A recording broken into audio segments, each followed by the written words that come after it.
गजा जंग के मामले पर अमेरिकी यूनिवर्सिटीज में तलबा का एहतजाज जारी है। अब तक 2000 से ज्यादा तलबा गिरफ्तार हो चुके हैं।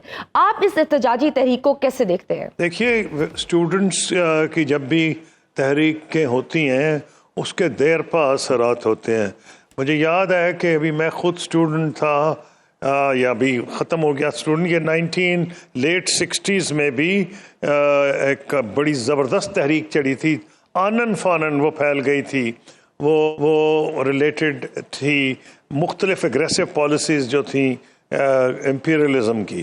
फिर इससे आपको याद होगा जो वियतनाम की जंग हुई है उसमें बड़े मशहूर लोग थे, इंक्लूडिंग द फेमस एक्ट्रेस जेन फोंडा। इन्होंने ज़बरदस्त किस्म की तहरीक चलाई थी। उसमें से स्टूडेंट्स नहीं थे, उसमें स्टूडेंट्स के अलावा और बहुत से लोग शामिल हो गए थे और उन्होंने कंपेल किया था अमेरिकन गवर्नमेंट को कि अपनी वियतनाम की पॉलिसी को वो रिविज़िट करे।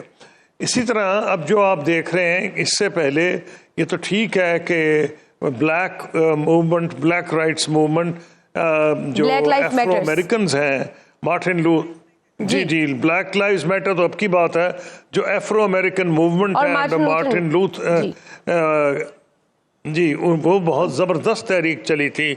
और 4 साल पहले जब एक स्याह फाम को कत्ल कर दिया गया था अमेरिका में पुलिस के हाथों, उसका गला दबा के, तो भी देखते देखते फैल गई थी। इन तमाम चीज़ों का असर होता है। तो एक चीज़ तो क्लियर है कि इस तहरीक का असर लाजमन होगा। अब सवाल यह है कि कितनी जल्दी होगा, क्योंकि जो हुकूमतें हैं सारी दुनिया में वो स्टेटस को की अलंबरदार होती हैं। सिर्फ अमेरिका में नहीं, सारी दुनिया में होता है। स्टेटस को की अलंबरदार लोग एलीट में शामिल होते हैं। उनको लगता है वक्त, अब वक्त की प्रॉब्लम अमेरिका में एक ये आ गई है कि अमेरिका में इलेक्शंस होने वाले हैं। उस इलेक्शन में दो तरफ के प्रेशर्स पड़ रहे हैं प्रेसिडेंट बाइडन पे। एक तो ये कि जो स्टूडेंट्स मूवमेंट चल रही है, ज़्यादातर ये वो वोटर है और उनको मुतासिर करेगी जो डेमोक्रेटिक पार्टी के वोटर्स हैं।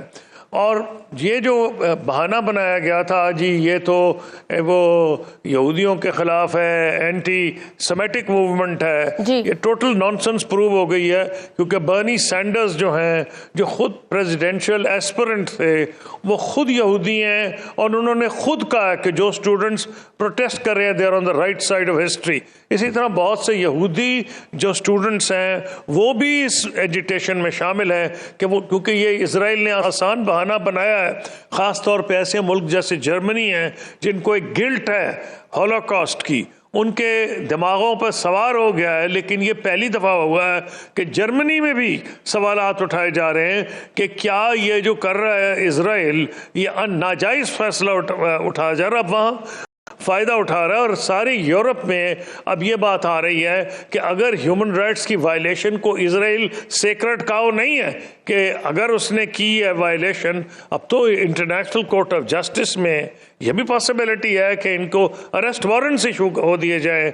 ये लोग जो हैं ये आफ्टर ऑल अगर मिलोसेविच के खिलाफ उन्होंने अरेस्ट वारंट्स इशू किए थे, इसी तरह उन्होंने और कुछ मुसलमान ममालिक के रहनुमाओं के खिलाफ किए थे, तो क्यों नहीं इनके खिलाफ भी अरेस्ट वारंट्स आ सकते। इसका प्रेशर पड़ रहा है इजराइल पे और इस मूवमेंट का। जी सर, इसराइल तो उल्टा धमकियां दे रहा है इंटरनेशनल कोर्ट ऑफ जस्टिस को। इसमें कोई शक नहीं है कि क्रॉस द बॉर्डर ये कैंपेन हो रही है और ये प्रोटेस्ट किया जा रहा है, डिस्पाइट रंग, नस्ल, इन सब के ह्यूमैनिटी की बेसिस पे ये किया जा रहा है, उसमें इसराइल्स भी हैं। लेकिन सर, माय क्वेश्चन इज कि ये जो एहतजाज हो रहा है, प्रोटेस्ट हो रहा है, अगर इसका एक और फैक्टर देखें तो टाइमिंग्स बड़ी इंपॉर्टेंट है। आगे अमेरिका में प्रेसिडेंशियल इलेक्शंस होने वाले हैं। So what do you think कि ये प्रोटेस्ट और ये जो करंट सिचुएशन है, ये क्या बाइडन के लिए खतरनाक साबित हो सकती है? क्या बाइडेन का वोट बैंक इफेक्ट हो सकता है इससे? जी ऑलरेडी हो रहा है।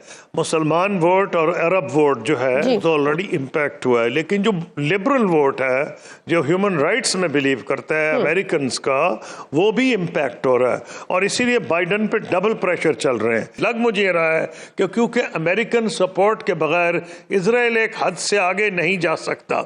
अगर अमेरिका ने वाकई वो प्रेशर डाला जो ब्लिंकन कह रहे हैं, तो मेरा ख्याल है कि ये 40 दिन वाली कहानी है, जितने दिन है ये तो हो जाएगी। लेकिन ये काफ़ी नहीं है क्योंकि अगर इजराइल जो घड़ी घड़ी कह जा रहा है कि हम रफा में जाएंगे, बाकी इलाके को तो उसने ढेर बना दिया है, वहाँ ना अस्पताल है ना कोई खाने पीने को कुछ है।